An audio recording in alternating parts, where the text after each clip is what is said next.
Good to see you. Hope you are doing well. Congratulations. You've had a big year, Jessica. Thank you. I'm doing not too bad. There you go. Well, it's great to have you with us. Always Thank you. welcome here. So, guys, if you can, turn on your cameras, okay? Seriously, there's only 5 of us with cameras on out of what do we got here so far? 15 people? 10 people in the shower. I don't believe that at all. Come on. Come join us, participate. The more participation, the better. So, The class we'll have is more and more interactive. So yeah, you guys are going to need to be involved with this to get the most out of it. Exactly. So if you can, guys, seriously, turn on your cameras and join us. Gary, good to see you. Good morning, Trish. Good to see you. Let's go ahead and we'll get started here. Okay, I'll just keep reminding people. We'll call on some people here as we go, but definitely appreciate you guys being with us. If you're a guest with us, this is something we do, every Tuesday morning. Freedom Team here at EXP, but we open it up to everybody. This is not EXP at all. It's just value add. We've been doing this now for over a year. If you want any of the recordings of these, I've got them all on my YouTube channel. If you're part of EXP, you can get them in the Freedom Team Workplace group. They're all in there. And so, a lot of good stuff here, especially I will tell you the last 3 months or so. And I don't know, Jason, you've been on some of these. I know some of you guys have been on the last 3 months or so with the shift in the market. Man, there's just been some great stuff getting shared in here, every week, just ideas and stuff. I've been in the business now for 21 years. And every week I come out here, like tell my wife, like, okay, here's something I hear. We got to try this. We got to do this, it's like just new stuff. So anyway, guys, this morning, Jason K. Jason, 18 years, right? Research and development, Yep. Corporate world out there doing stuff, whatever, and 35 patents. You're like, that's pretty crazy. 35 patents. You're a brainiac up there. So anyway, doing some big things. But got licensed in 2013, real estate, 115 million in volume since then, and you're one of EXP's certified instructors, but you're also a coach with success, right? Certified coach with success. Yeah, that's awesome. Yep. So. Anyway, I'm going to turn it over to you guys. Just one last reminder. There's, out of, let's see, 18 of us, we got 5 of us with cameras on. Seriously, I want you to participate. Thank you, Kyle. Appreciate it. There we go. I don't care about your background, guys. Okay, interact with us here. This is what's going to make this more powerful. Otherwise, I don't know. That's what makes these work. The more people that can interact and plug in. So anyway, we appreciate it. Jason, I'm going to turn it over to you, man. I appreciate you doing this. Thank you. Absolutely. I'm going to share my screen. All righty, here we go. So, I usually teach this in the world. This is the only shot people get to see of me. But as Jeff so kindly said, yes, I spent 18 years as a mechanical engineer in R&D and product development. First job was in Bell Labs out of school, where I earned most of my 35 patents and my master's in Columbia. Fast forward 18 years, my wife, Trish, who's on the call, had more prospects and clients than she could handle. So she recruited me into KW for my technical sales engineering project management job, which was about an hour and a half from home. So for those of you thinking that I have a gift or a talent, I just want you to know this didn't come naturally to me. I had to earn it and I had to learn it. My first client, I took out and showed them over 9 months, 127 homes. Now, mind you, they did end up buying a $1.65 million home, so not a bad first sale, but I made less than minimum wage when you count the number of hours I put into that. Net takeaway, something has to change, and fast, because while it was a great paycheck, it was painful, and it didn't quite cover 9 months worth of bills. So the client didn't respect me, didn't think I knew what I was doing, which was right, but I was figuring it out and I knew more than they did. And they literally fought me every step of the way. The whole point here, you don't need to work with just anyone, and you too could learn these skills to do a one and done, to take a client out once and get them under contract, which is why you're here. The other point is you need to build a pipeline big enough to pass on those problem clients, like my first one. So this is why I want y'all on video, so I can see you. I want to see people raising their hands. And better yet, open your mics and just shout it out. How many homes do you guys typically show per appointment? 1, 2, I know inventory is tight out there. 5 to 10. 5 to 10. Okay, cool. 7. Love it, Gary. Thank you. Anyone else?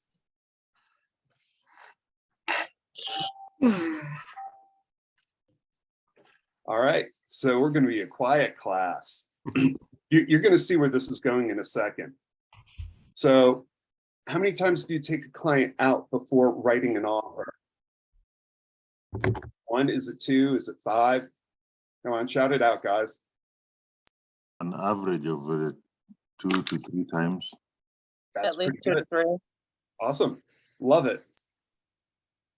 So where this is going is, how much time do you invest on a buyer client? And me, I typically will invest in 1 or 2 hours before I ever take them out. And you'll see why in a second. My total time for the entire transaction usually is somewhere between 10 to 12 hours at most. So if you're getting a $10,000 check and putting $10 in, 10 hours in, that's more than most attorneys get. So knowing what your hourly rate is really important, because you can start asking questions. Is this worth $1,000 for me to do this over an hour? Is this worth $500 for me to do this over the hour, or 200? It becomes a really powerful tool. The coach taught me that way back. So super, super important skill right there. Now, for those of you who have your camera on, how many of you would rather spend 1 to 2 hours before taking a client out on a meeting, making it 1, maybe 2 times, and then writing up an offer that gets accepted after seeing somewhere between 2 to 5 homes? Does that sound cool? I'm seeing some hands, I'm seeing some nods. Excellent, love it. Love it, thank you guys. All right, so here's another fun one. How many of you actually get a buyer's agency agreement signed? I'm seeing some hands. I'm not seeing a lot of hands. All right, here's a trick question. How many people know if getting a buyer agency agreement signed before the contract is law in their state? Yeah, and I've been licensed in 2 states, in New Jersey and Colorado, and it's required in both states. In New Jersey, almost no one, and I mean no one, gets it signed first. It's really sad, but there's a reason why you want to do it, and it's crucial. So how many people will take a client out only once before getting their buyer agency agreement signed? Anyone? Couple people? All right, cool. So it's go ahead. depending on how well I've known them, I guess. All right. Probably not the best policy, but I'm moving the little screen over here, so I'm not looking off to the side as much. All right, well, that's cool. And I'll take them out once, and it's a certain type of person that I'll do that with. And you'll see what that looks like again in a second or two. So obviously you're here, you want the secret sauce, right? Yes. Some nods, some thumbs up, cool. All right, so the 2 things that you need to do, get out a pen, write this down. You need to set expectations and qualify. That's it, that's the whole class. That's what I'm going to be teaching you guys. So obviously, and unsurprisingly, there is no one magic bullet to make this thing work. Very early in my career, I was told by a veteran agent that the one and done is a fluke, happens infrequently. It's the unicorn and rainbow thing. You know, I love the saying, even a blind squirrel will find a nut occasionally. Or is there more to it? You know, as I've said, and Jeff said, I've taken out 35 of my last 37 clients. And this wasn't in the last year, the last 2 years. This isn't a COVID thing. This is going back to when I was selling in New Jersey as well. We're going back 5+ years, 7 years, 8 years. You know, there's a lot going on here. And I've taken them out once with a small little asterisk, because you'll see there's a certain group of people I'll do a trial run and show them what it looks like and go, you're not buying this house. One of my clients got cocky, short-circuited my usual process. I took them out 3 times before making an offer. 2 of those was back to the same house. So not bad for messing up. And let me tell you, I had a client, my last closing, they would not go through the process, but he wasn't buying. So I'm like, okay, no big deal. She's buying, not going to be a big deal. It was a big deal. It made it much, much harder than it needed to be. So it works. And I've proved that to myself in recent memory twice. Don't short circuit the process. All right. I know you guys have taken classes. Some of them are better than others, right? Yes. Okay, cool. I've taken a ton of classes throughout my career. Obviously, there were some that really changed my world. How many people out here role play? Raise hands. Come on, Jeff can't be the only one. I'm seeing a couple more. All right, cool. Thank you, people. All right. So the reason why I ask this is it's critical to practice. Anyone use scripts? Have scripts? I mean, Gene Frederick literally wrote the book, 101 Ways. Yeah, okay. So the whole point of role play is to practice a script so it doesn't feel like a script anymore, because buyers and sellers all go to the same school and have the same objections. So if you know what their objection is going to be and you have an objection handler, it's so much easier than trying to struggle and come up with it. So I practice scripts. I mean, I was really bad at it. So I'm like, screw it. If I'm going to succeed at this and not go back to corporate, I have to practice. Did I get one role play partner and practice once a week? No. I went online, went onto Facebook. I got 8 because I knew quickly that they would drop off after a couple of weeks. So did I have 8 role plays going for a while? A week? Yeah. Oh yeah. Did that improve my game? You better believe it did. I ended up dropping one by one, and I ended up having one guy, and we would do, this isn't like a 10-minute role play and we're done in the morning and get jazzed to make calls. We were doing half-hour sessions each. So it was an hour a day that we were dedicating to our practice. Really, really got in depth on this. Role play is awkward until it isn't. So that's the key. That's one of the big things that you want to do is practice, practice, practice. Call yourself on the phone and leave a message. Use a Google Voice number and call your cell phone. Listen to what you're saying. Look at yourself in the mirror. This stuff is really critical, guys. When you're working with a buyer, you don't get a do-over. If you're just winging it, you're going to lose the client. I don't know about you, but the average sales price in Boulder has shot up through the roof. It's doubled in the last 3 years. We're talking $1 million plus client. That's a big check to be gambling every time you're trying to practice. So role play, best athletes in the world, I'm sure you've heard this, practice harder than when they were actually playing a game, because that's where the gold is. Any questions so far about this? All right, cool. I have a question. Who do you role play with? Right now, I actually am role playing with another coach on my coaching skills. So for a buyer's agent, go onto Facebook, go onto Lab Code Agents. There's groups out there. You can literally find people who want to role play. And if you're an EXP person, go onto Workplace. There's role play groups in there too. So lots of different choices. Does that help? Cool, thanks. All right, this one's a biggie. I learned neuro-linguistic programming. At the time, it was called the language of sales, from Joel Rico. He's like that chemistry teacher that you had back in high school where he made a hard topic easy and literally changed my life. I'm not even sure if Joel teaches the class anymore. Anyone ever take a neuro-linguistic programming class out there? I'm seeing some head nods. Cool. Excellent. All right. So here's the gist of the class.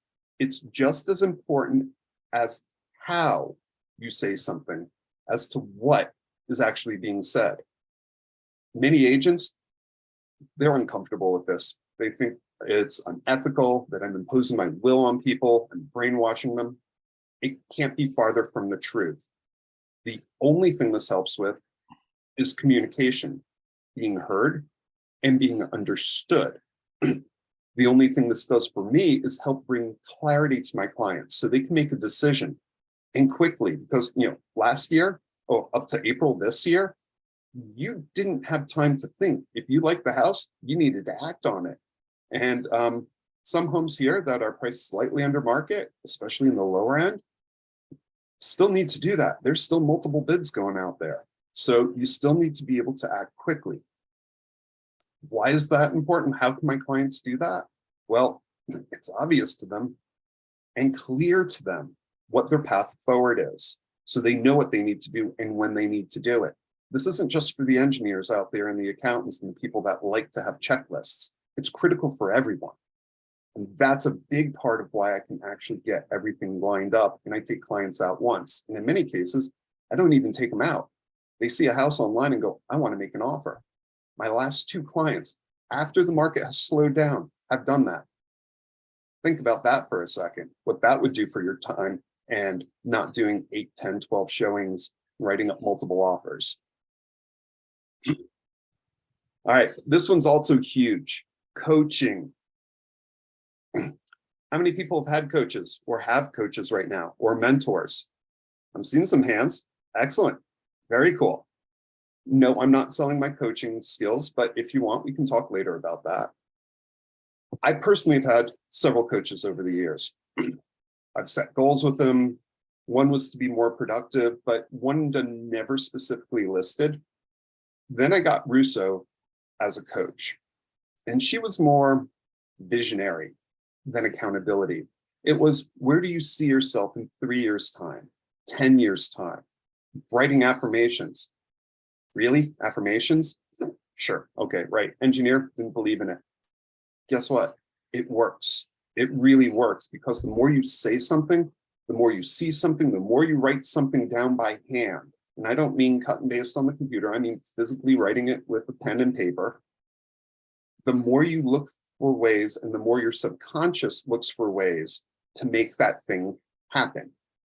And that's the key critical piece, because you're doing it over and over and over again. It's like the role play, it's practice. You're looking for that to occur and to happen. So who does a buyer consult the first time they meet a client? Anyone?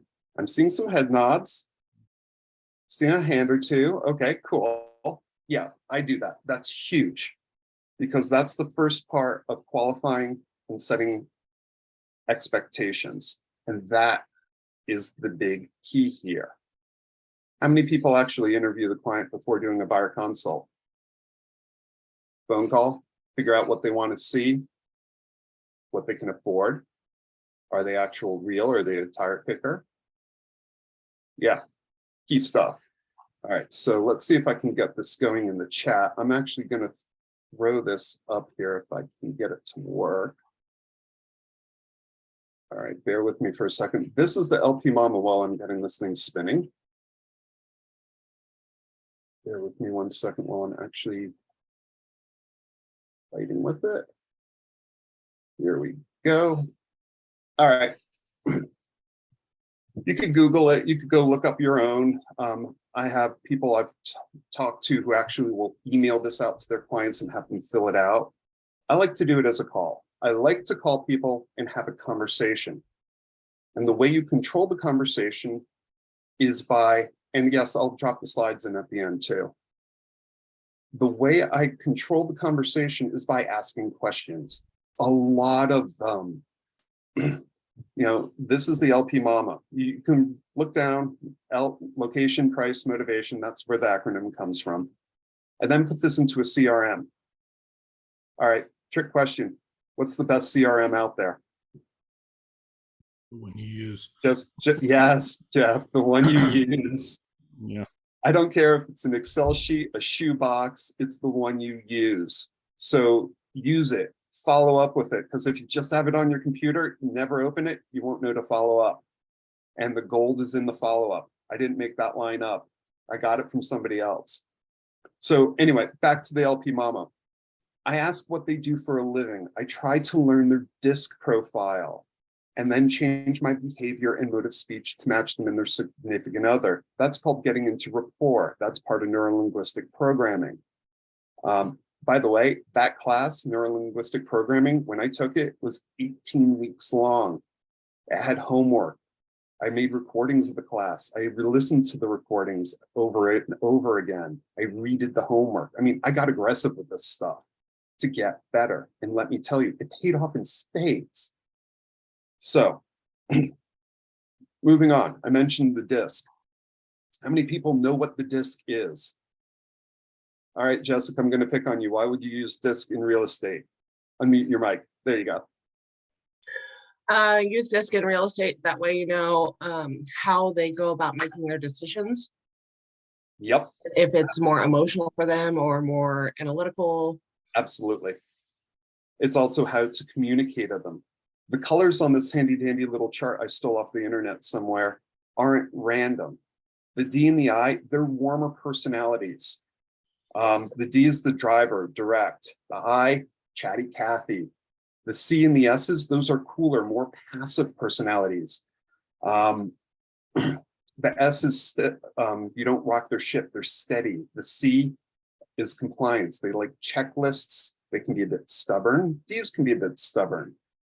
If you notice, you have the D's and the C's, those are task-oriented. The I and the S's, those are people-oriented. What do you do when the spouses are opposite? You talk to each of them in their own language. It's a little tiring.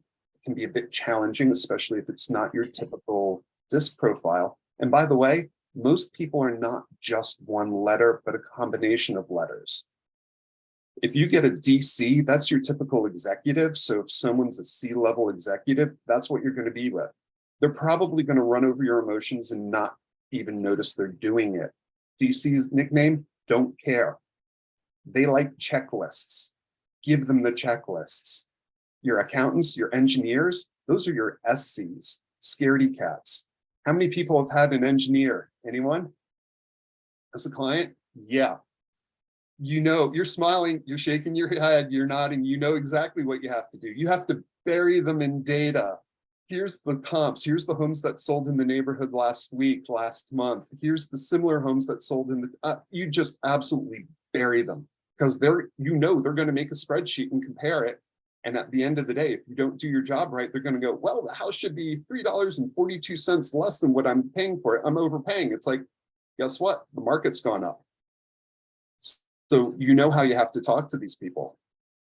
An ISC or some combination of those, that's your chameleon. You'll have no idea what you're doing with them. But one thing you can guarantee is when they get stressed, they start acting like a D. So there's a whole bunch of tips and tricks out there.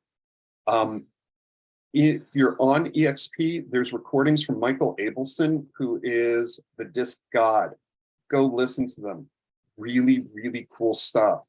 Absolutely critical on how to do this stuff well at a high level. So going back to that LPMAMA, I continue with, hey, have they ever owned a home? Do they need to sell before buying?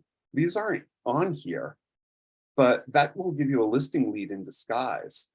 You know, do they have a lease?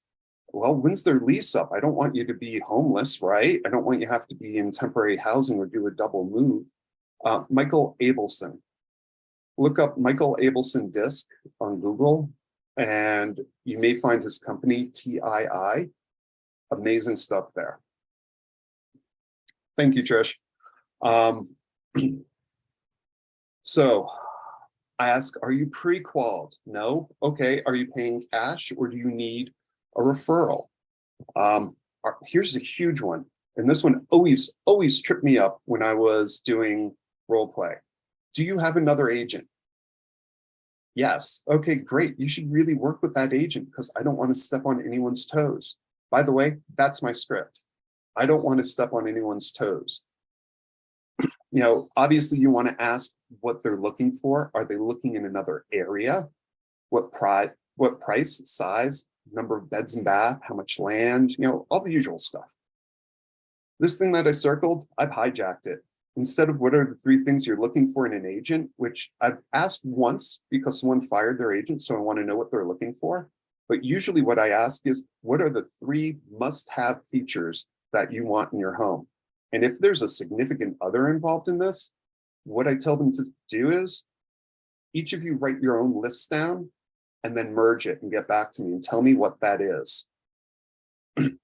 You'll see why that's important in a second too, because that shows you basically who's the dominant person. One person may talk more, but if the quiet person has 2 of the 3 things they want, you know they're the decision maker and you'll need to address that. The other thing that happens with this is you get to see the personalities coming out. What's important to whom? Now, it's great when the 3 of them agree on exactly what they're looking for, but I've only seen that, I think, once. Doesn't happen often. Usually there's at least one thing that one person's looking for, the other isn't. Super critical to dig that out and figure that stuff out.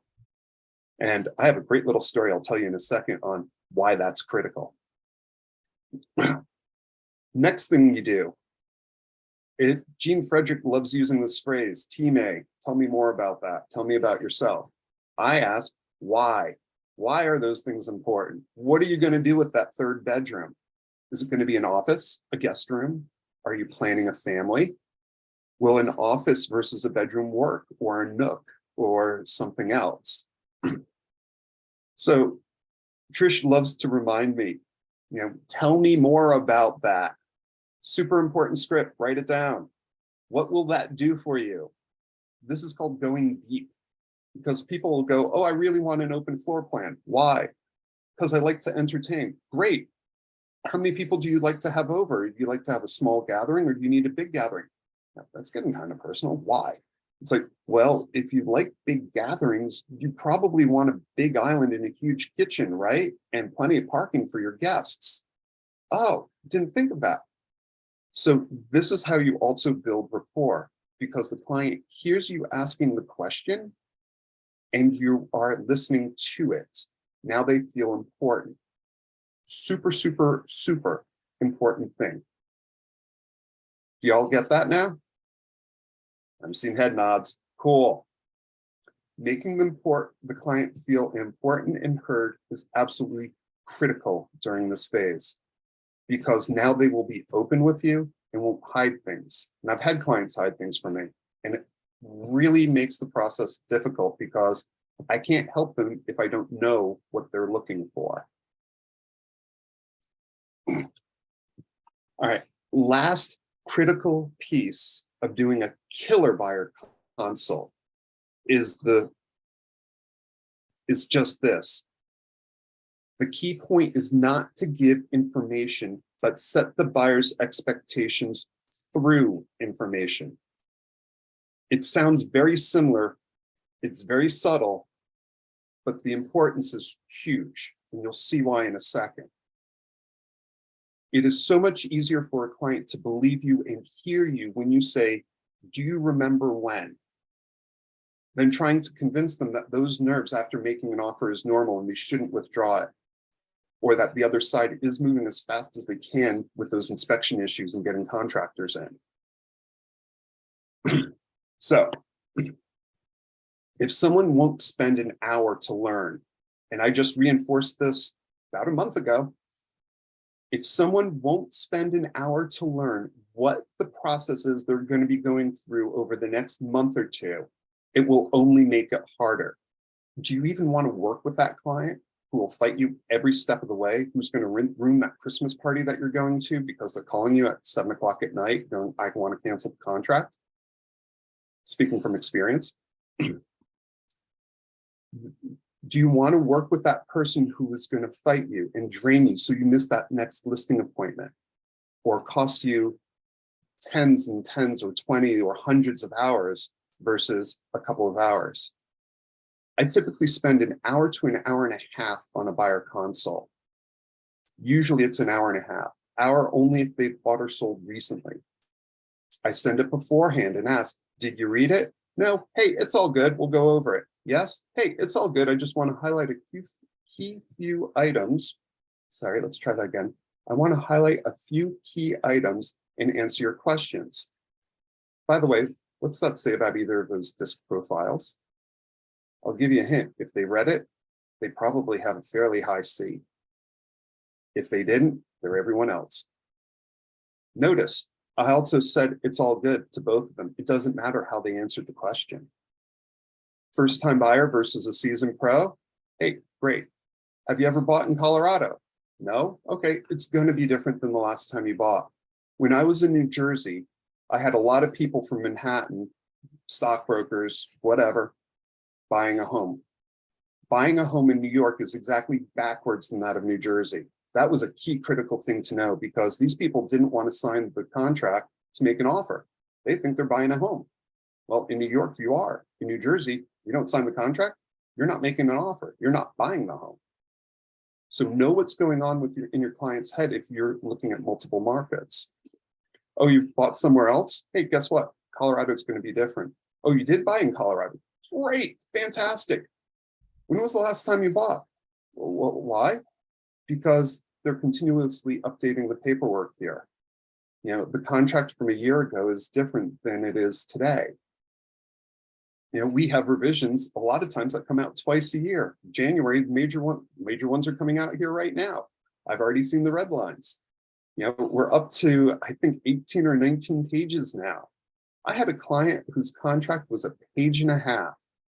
I mean, she bought 40 years ago. She's like, I know nothing, assume I know nothing. I'm like, fantastic. So ask them, how long ago was did you guys last buy or sell here? You know, there's a good chance in your market that the contracts have changed, and probably so has the process. So let them know that. So when I send all my paperwork over, and I do send the buyer consult over, I send all the paperwork with them. I send an example contract that's filled out so they know what they're looking for. Key stuff here, especially those people that have high Cs. Even the high Ds, they want to see what they're doing. If you've got an SC, they're going to be scared. You know what? You want to have an attorney look over these state standard contracts? Great. Just so you know, I can't change much. I send the buyer agency agreement. The phrase I use when I'm actually doing the buyer consult, and this is my script, so write it down. This is how you hire me. That's what I do when I'm presenting it to them. I send them the working relationships, which I had to do in New Jersey, which are optional here. Why? Well, it lets them know what I have to do for them, what my role is. And let me tell you, I bring that back during negotiations and go, don't forget what the other side is doing. My job is to get you the home for the best price for the terms you're looking for. The other side is trying to get the terms they're looking for. We're not trying to screw each other here. We're just working together to get to the middle. And let me tell you, that smooths things over enormously. So I mentioned before, I will take a client out exactly once if they are hesitant. Those are the engineers, those are the accountants, those are your scaredy cats, those SCs. Why? Because they need data to make a decision. They just met you, don't know if you really know your stuff yet. They don't know if they can trust you yet. So when I take them out, I go, you're not buying this home. This is a trial run, so you can see what this looks like. I've also just removed all the pressure from them, so they're a lot more at ease. And yeah, you say, you're not going to buy this home. And actually, a guy came to me after seeing the home. He goes, can I sign the buyer's agency agreement? You better believe you can. I pulled it out of my computer bag and he signed it right there on the hood of the car. Guess what? He also went, I really like this home. I know you told me I couldn't buy it, but I want to buy it. This is an engineer. He didn't even ask for data. You know, this stuff is gold. It doesn't happen like that. Yes, it does. And you too can do it. You know, there's a reason why real estate agents are looked upon with the same respect as litigation attorneys and used car salesmen. Now, seriously, you got to be good here. That leads into, you got to know your stuff inside and out. Be confident. Don't make anything up. And tell them when you don't know it all, because nobody does. It's always changing, and no two deals are the same, even if you're selling the same house a year later. And believe me, I've done that, and I thought things that were going to be a problem never even came up. So if you don't know something, tell them you don't know something and tell them you'll go get the answer, because that's what you do. Do you know the age of the furnace on the third showing you're going to? Do you think you need to? Here's my favorite one. Is it in this year's flood zone? Oh, by the way, when did the flood zones last change? My favorite question I've been asked is, how much will it cost to cut the grass? I don't know. I live in a townhome 2 towns away. By the way, you're in Colorado, my friend. It'll probably cost you more to water it than to cut it. Well, how much does it cost for water? I don't know, but I can tell you where to go find out the answer. Ask the listing agent what the water bill is. Go ask town hall, what's it cost for water? You'll find out. So the whole point is, even if you're showing one home, there's too much to know it all. You just have to know where the info is and to get it to your client. I had a client 2 years ago. That was a referral from another client, and they were looking well outside my area. And I told them point blank, I'm like, I don't know this area. I'll be more than happy to refer you to an expert. And they go, no, we want you. We want your negotiation skills because you're going to get us the house. Like, okay. And they actually told me, don't worry about finding anything out about the house or the town or anything else. We'll go do that research ourselves. Cool. That came out of doing specifically the buyer consult. Super, super critical. You know, that phrase at the top of the slide, fake it till you make it. I personally like this more. Practice it till you don't have to fake it. Doesn't quite have the same ring, but do you lack confidence? What do you need to get confident? This goes back to that role play. Practice. Do you need to know stats? Great. MLS is full of them. Go look it up. I know in Colorado, you can easily figure out average days on market, average price point in your area. You can drill down to neighborhoods if you want to. Someone wants to be in that ritzy part of the neighborhood. Hey, great.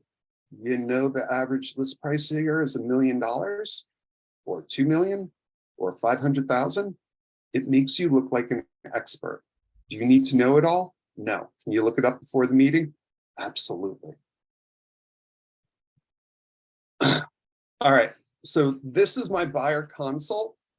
I'm actually gonna drop it here in the chat box.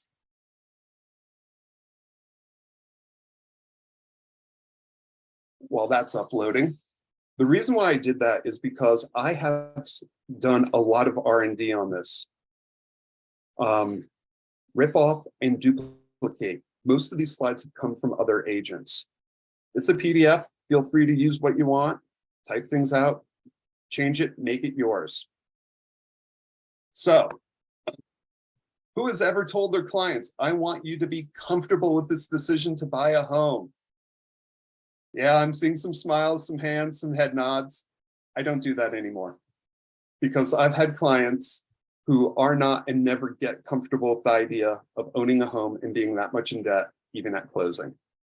I will say, I want you to be as comfortable as possible. Key, important, super important thing. You'll see this again in a second where that also comes back out. Going back to the DISC, since I speak DISC and engineered, you know, there are other languages like Italian and German, but that's the point of the DISC. Those SCs, those engineers, those accountants, they need data. Provide data. All of it. We've talked about this before. If they want school data, get it from another source. There's 3 or 4 out there, like Great Grades and US News and World Report. I don't give out crime stats unless asked, and I've been asked exactly once. If you've been noticing, I've been framing everything in a positive light. I've been using it's all good versus no worries, which is a double negative. Super important because your subconscious only hears one thing. If it says, you know, no worries, it's negative, it's not good, you're not going forward, it's worry. It doesn't hear the no piece.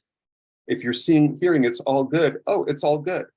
And the transaction becomes all good and smooth.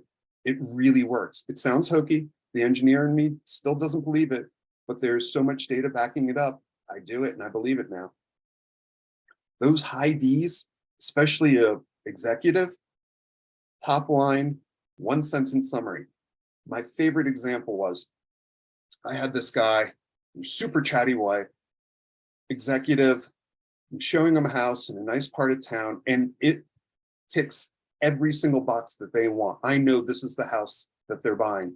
I'm opening the lockbox, I'm starting to put the key in. I turn around, I look at the guy in the eye, I go, just so you know, this is the house you told me you wanted to buy. I opened the door and I let him go. I stayed with the wife. And I was talking with her, I'm like, oh my God, you're gonna love this house. They have a block party that goes on here. They close the street. Everyone brings their grills forward.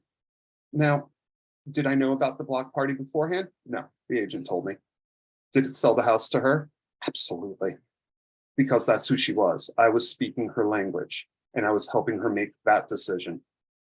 The exec guy came back. He looked at me and goes, how much? I told him, well, it's listed. He's like, no. What price do we need to make our offer at? Let's write it up now. The wife went, what about me? He looked at her and went, you like the house? She goes, I love it. He goes, I knew you would. I mean, that's a DC right there. So getting back to this, people generally respect you don't work all the time, especially here in Colorado. This is where I'm setting expectations and setting boundaries. On this page, I tell them I work from 8 a.m. to 6 p.m. I will always get back to them in 24 hours via email. If I'm out, I will have coverage that will take care of them. And let me tell you, here in Colorado, we like to go camping. When we go camping, there's usually no cell phone service, which usually is when a client is writing an offer.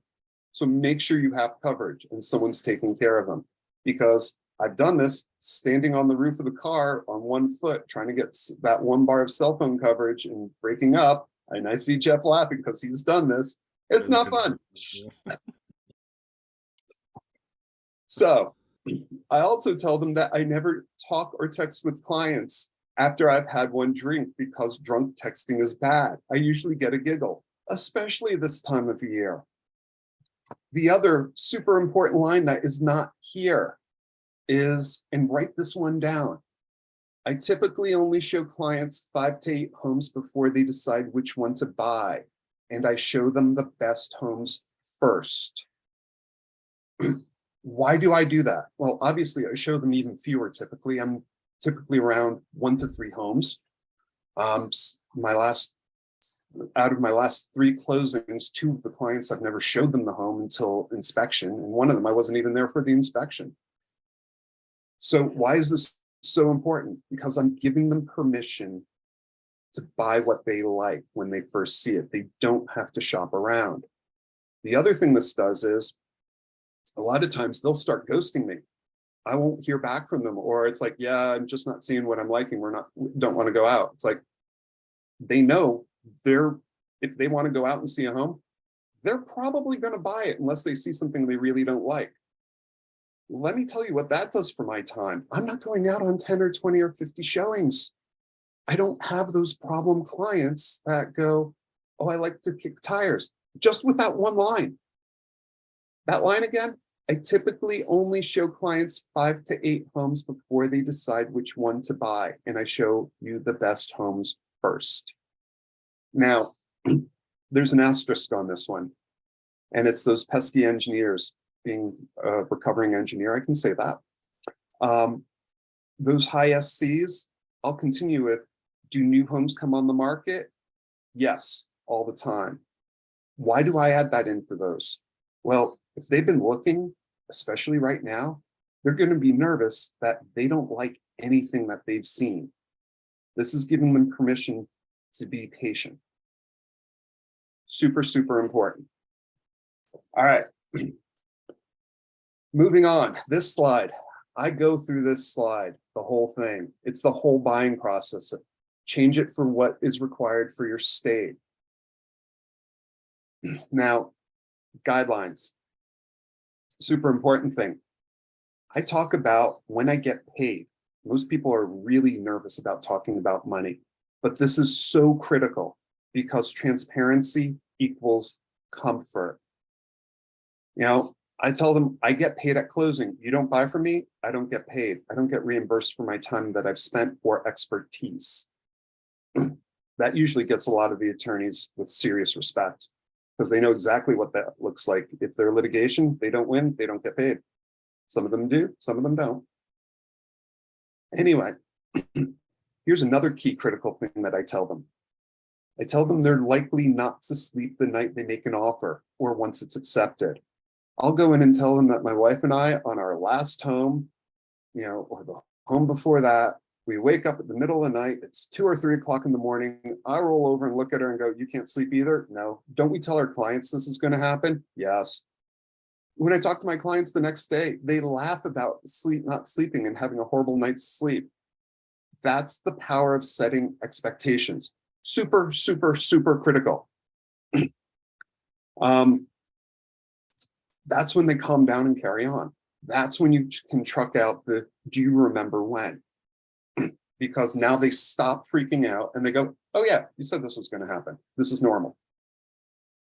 I'll also tell them that I'll ask the same question over and over and over again. Not because I forgot the answer, which might be true, but I'll never admit it, but because the process can be iterative.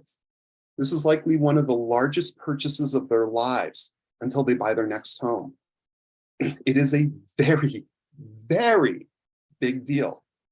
I want to make certain that something hasn't changed. I had this client, let's call him Tim. Tim wasn't a shrubber, but he wanted a new modern townhome that was walk to town. And I found him the perfect home. There were not many of these. This was the literal needle in the haystack. And he hesitated. And we walked outside, I'm like, Tim, what's up? That's when I found out he had a brother who was in a wheelchair who wouldn't be able to visit him. Now, did this client buy a new modern townhome that was walk to town? No. He bought a 1986 single family home with a huge spa-like pool and an upstairs that was larger than the entire townhome we were looking at. So the whole extended family from Brazil can come and stay for a visit a month at a time. That's why the 3 important things are so critical from that LPMAMA. Because I took this guy out 6 times before I learned that. And we spent several months. And that's why this can also be iterative, because he thought he wanted a home close to town so his wife, who doesn't have a driver's license, could get around. Her response was, honey, I need to learn how to drive. Not a big deal. Super, super important. That's why you want to talk with both clients as well. All right. So you remember that line I just used, transparency equals comfort? Usually somewhere around here is when I bring out the buyer agency agreement. And mind you, I've jumped through these slides. I'll bounce back and forth based on the questions that clients ask. So I am customizing it to them. And boy, do they feel special when that happens. The buyer agency in Colorado is 6 pages. For listings, 2 or 3 for buyers right now. I go through each page with them. I stop at the piece where it talks about how I get paid, because this is critical. The line I use, this is how you hire me. This is how I get paid. I will get 2.8% on the buyer side. If the seller is offering less than that, you need to make up the difference. Now, the seller usually pays my professional fees for bringing the buyer. That means I work for you, but you don't have to pay for my expertise unless you choose to see and buy a home that is less than 2.8%. The choice is solely yours on what you want to see, assuming it's available. I take out a pen, I put it on the piece of paper, and I slide it over to them and be quiet. Except for which disc profile. Come on, someone shout it out. Yes, the SCs, those engineers, absolutely. Being a recovering engineer, this is one of my favorite slides. I explain the market. Obviously, I need to update the interest rate because it's no longer 4%. Are we still seeing multiple offers? Yes, it's a bit softer than in prior years. I mean, the insanity from the last couple of years, I've never seen a market like that. Trish, my wife, she's been selling real estate for, let's be kind and say, quite a while. She's never seen anything like that. We learn new tips and tricks to deal with that market. We learned from other agents what was working. We used that. I still would show one home and write an offer. Didn't get it. I had clients now that were making offers before seeing the home, and we got them accepted. Now, you're not making a list price offer if the home's been on the market for more than a week or two. Oh, they just had a price drop. Are there any other clients interested? Use that.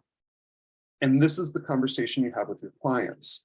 Now, that little graph up there showing 30 days on market at peak, no, that's now 0 because it hits the market and goes pre-marketing, and that's usually a couple of days before.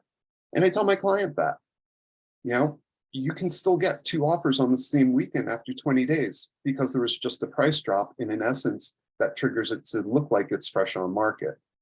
It may bring someone else who's around to come back in and have interest or see the home that wasn't in their price point before. Those execs, DCs, those are still numbers people. The SCs, the accountants, those engineers, I go through the math. By the way, what do you think is going to happen to interest rates? Are they going to go up or down over the next 2 months, 3 months? Hey, they might be down a little bit today, but probably going up, right? Yeah. So that gives them the fire where the same house at the same dollar is going to cost them more on a per month. And I'll go through the math. When the market's nuts and multiple bids, I'll actually say, hey, this extra $10,000 on your loan at 3% back in the day, that's $1.40. What can you buy for $1.40? 4%, that goes to $1.60. Keep doing the math. You'll see where it goes. But the whole point is, $30,000 extra that these people were throwing down back in April, that cost them a daily Starbucks, $4.80. How powerful is that? Talk about getting those SCs off the fence and stop being scared.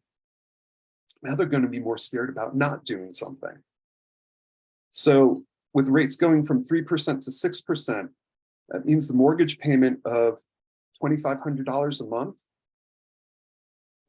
that just dropped from $517,000 home at 3% down to $400,000, or for you engineers out there, $399,750. That's huge. That's what the buyers have just gone through, and they're feeling that. Now, my favorite phrase in describing what our market here in Magic Happy Boulderland is, yeah, it's dropped off from the height, but we were going 186 miles an hour. We're now only doing 120. That's still blazing fast. Go back, ask them questions. What do they think is going to happen? You're starting to feel what they're doing. New households still being formed, people still wanting to move into the area. Yeah. Moving on. I explain the costs of what they're going to be looking at. I talk about my closing rate. Are you a new agent? Great. Talk about your team. Oh, you don't have a team? Yeah, you do. You have your mentor. You have your brokers. Maybe you're on a team. Use the team stats. It's huge. Client reviews. I call it propaganda. Actually, I say that when I open this up. They laugh. And by the way, that person that's listed there, Sarah, she's a virtual assistant. We haven't used her in a couple of years, but she's still listed on our team. We still use her. So I end with next steps. And this is critical because you always have to have the end in mind. I ask them to sign to hire me if they haven't yet. And I be quiet and let the silence do the heavy lifting. If they don't sign or aren't comfortable, I say, hey, it's all good. You don't know me yet, and I really don't know you yet. This whole process can be confusing and very uncomfortable. My job is to make it as comfortable as possible. There's that script. And to make it as easy as possible. I'll tell them I will take clients out only once before you have to sign the buyer agency agreement to hire me. And it's okay to let them know that. They will respect you for that. And hey, if we're not a good match, that's okay. Because you wouldn't want to spend a week or a month at work only to have your boss tell you that they like you, but you're not going to get paid because sales took their budget. This is kind of like that. And if you've noticed, I use that phrase a lot. Most, if they don't sign right then and there, will sign on the hood after that first showing, if you ask. So I just threw out a ton there. I mean, 2 classes that I really love, that neuro-linguistic programming and disc classes, that was probably 18 to 20 weeks of education. Scripts, super, super important. Question, what's your time limit on the one-time out for the amount of homes shown? We've been inventory restricted for so long, it's usually only 1 or 2 homes here. I typically will only show 2 to 4 homes at a shot, unless it's a reload client. A reload client, I'll show them everything because I know they're picking something at the end of the day. And I will tell them it's going to be a lot and show them the trick on how to remember everything. Get some scripts. There's a ton out there on the internet. There's literally books that have been written with scripts. Go out and practice them with your role play. As cheesy as it sounds, affirmations, they work. Do it, because what you focus on expands. My biggest challenge I still struggle with is hearing what is being said versus what I want to hear. So I have to be actively engaged. Super, super critical. That LPMAMA that I dropped in the chat, use that to qualify your clients. Are they real clients? Are they going to be buying something? If not, it's up to you if you want to waste your time on them. That buyer consult, that's how you set expectations and boundaries. That's how you have a life. That's how you have an easy transaction. You know, and work with the good ones. Make sure you have a pipeline big enough where you can pass and refer on those problem clients to other people. So, throwing a lot out there. We're almost at the top of the hour. Who has questions other than what I've already answered? Can I ask you one real quick? Sure. Jason, the neuro-linguistic programming, like that class, is there something, I mean, is there a book out there? Did that guy write a book, Joe Rico? I don't know. Book, or is there a YouTube? You know, can you find any of this Oh, stuff on YouTube? Oh yeah, you can find neuro-linguistic programming on YouTube. I just went through Success Coaching back in November. One of the instructors is a certified neuro-linguistic programming specialist. He teaches a class. I think it's actually coming up. His name's Eli Shalom. He's here in Denver. But yeah, Google neuro-linguistic programming. You'll find a ton of stuff out there on it, guaranteed. Okay. One of the things, just a comment real quick. You know, I remember, you know, like taking buyers out. I haven't worked with buyers for quite a while. I tend to focus more on the listings, but you know, we work with both. I mean, I've done a lot. But I remember one of the things I used to really, and I would do today, you know, where we go look at a house, and I mean, before we leave the house, we're sitting there in the foyer of the house, ready to walk out the door, and I would just take a mental note and I'd ask them, you know, tell me real quick, what did you like about this house? What's your favorite, top 3 favorite things about this house? And they'll throw it out. Now answer me this: what don't you like about this house? Yep. You know? And you could do that with every house, and you start honing in. And then I would tell them too, like, you know, look, okay, the house we're going into, like, you're not hurting my feelings if you tell me right when you walk in the door, you just get a feel. This is not going to work. We don't have to stay here for 20 minutes and walk around this house if you know. Oh yeah, absolutely. Just tell me you're not going to offend me, and let's just move on. You know, So, and I had to go through that. I mean, all of a sudden we're going in there 20 minutes, like what that, and I know they don't like it. This is nothing like what, you know, and I almost feel obligated to let them see it. You can move on quickly. What I do is I give them permission to leave. I'm like, if you don't like the outside of the house, we don't get out of the car. If you don't like the first floor, we don't go to the second floor. If you don't like the second floor, we don't go to the basement. The other thing, if I'm showing more than one home, I tell them this is a game. The game is very simple. You don't have an option. Will you buy this house? Yes or no?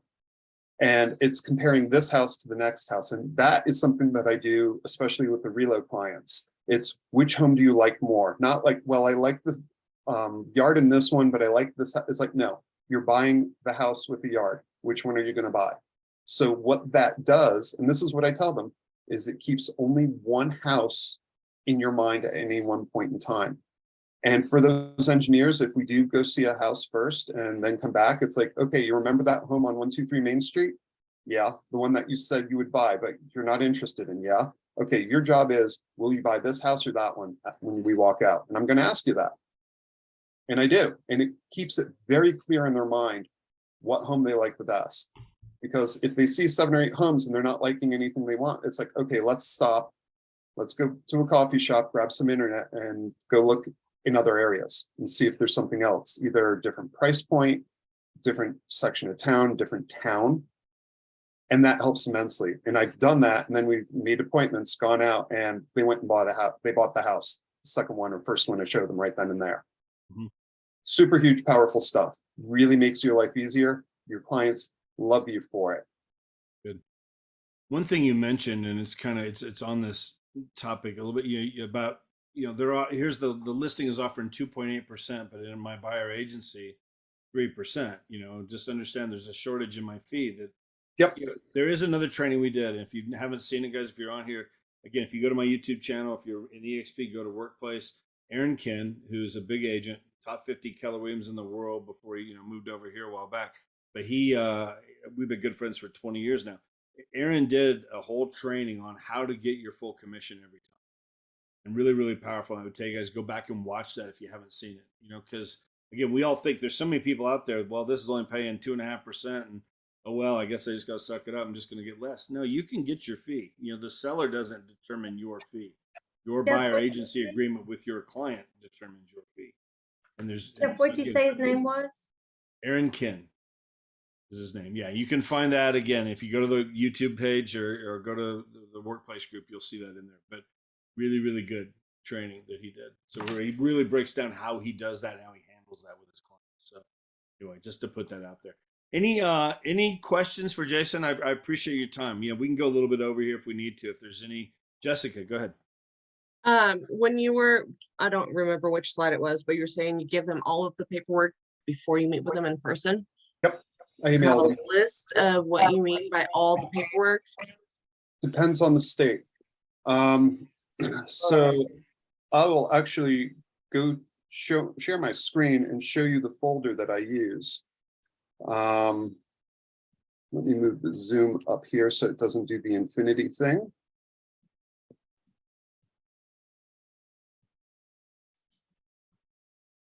By the way, we do that with listings too. We send the listing agreement prepared, ready to go, everything. So, there's no hidden agenda. What the goal is to either sell them a house or sell their house. And we give them all the paperwork so they can be familiar with it in advance. All right, so if you notice, I've got my EXP folder, forms folder, buyer, and here's everything they get, numbered, in order. I literally click, highlight, drag, drop, go. So in this case, I'll send the buyer agency agreement, the wire fraud agreement, definition of working relationships, the ABA, which is affiliated business. I'll send the contract sample, and that goes with the buyer consult PDF, which you can see down here. So that's how I do it. Now, different states have different requirements, so make sure you follow your state's requirements on everything that you need to get signed. Send that all ahead of time. And if you notice, there's a contract, and this is what that contract sample looks like. Notice it says example, it's filled out. It has street address, lot and block. You come down here, this is the Colorado contract.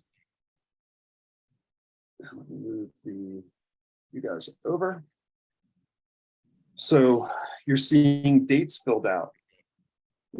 It's the contract date is January 1st. So that you're probably going to have your title resolution by the 10th or a week and a half after you've been under contract. You should have your association documents within a week. Those SCs, I go through this with them and highlight that, literally, just like I'm doing it with you guys. Down here, it's prices. Part of the conversation I have with people is, you're financing, great. Okay, you have a monthly payment cap. Okay, can we get creative? Can we do something else? to make this up. By the way, did you know you really only need 3% or 2% down? Super huge stuff here, really important. Good questions. You mind sharing the list? Sorry, I know you just changed your screen. Do you mind sharing the list that you have for the listing agent or listing side? Sure. Let me go share screen again. Desktop share. Okay, so on the listing side, not doing the COVID advisory anymore, but here's the listing contract, property disclosure, closing instructions. Those have come and gone a couple times when we need to have them in Colorado. All the way down, these are all the disclosures. I like to put everything up into MLS. Here in Colorado, I see it about 1 out of 10 times where another agent will put all the forms up there. When they do, I thank them for it, because it's thank you for making my life easier where I don't have to go chase my clients to get more things signed. That's a pain. So usually I'll send between 1 through 7. And if you notice, some are listed the same thing, like closing instructions and seller association authorization. That's a new form. That's the homeowners association. Square footage and water. Yeah, those are kind of different.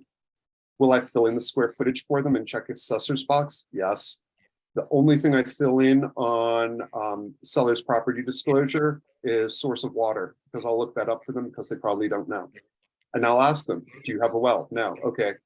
Your community water, city water? Great. Look it up, fill it in for them. That's it. Anything else?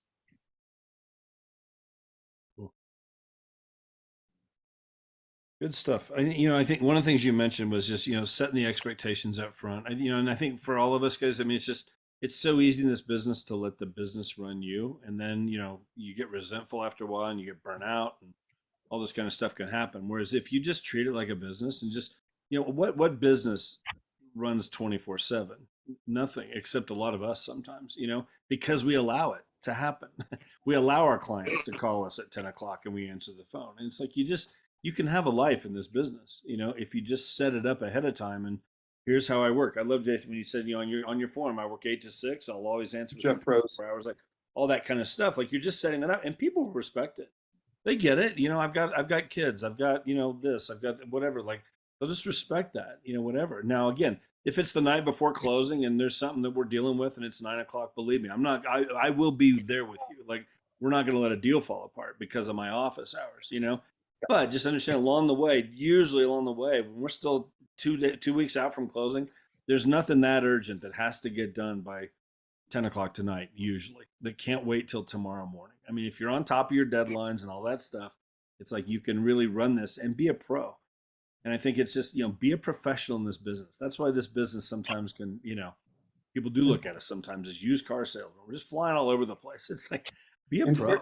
here in Colorado, we can set the deadline time. So Yeah. I set it at 6 or 6:30. I don't want to have a deadline where I have to be at my computer at 10 o'clock at night. Yep. The only time where I am on, and it's, Trish loves to say that real estate's not a life and death thing. The only time that I'm on, when I'm really on, is making sure the offer gets accepted. After that, it's, when the deadlines are, when they're coming up. Don't create the emergency. Be proactive. Tell your clients, hey, listen, we only have 4 hours left. We need to get this wrapped up now. And they respect you for it. Good stuff.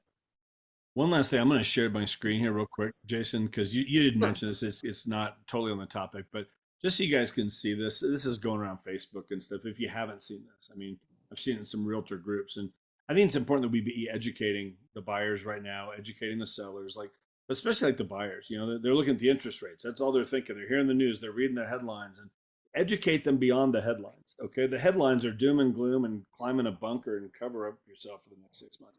That's not the truth of what's out there. Dig into things. We've talked about this. We're going back to more of a normal market. I've been doing this 21 years, and my first 5-6 years in this market, I mean, the average days in the market was 45 days. I mean, that's just what it was.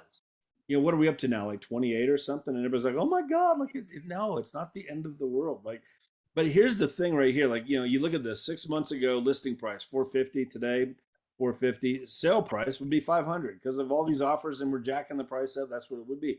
Now it's a great time for buyers to get the price down, 10% down. The rates are a little bit higher, but look what it does to the payment. You're up, what, $25 above what you would have paid 6 months ago. If you can help educate the clients on this, it's like you'll get a lot of these people off the fence and let's go look at houses. It's okay. That's what it means to run the numbers when I was talking about doing that. That's right there. That's exactly it. Yeah.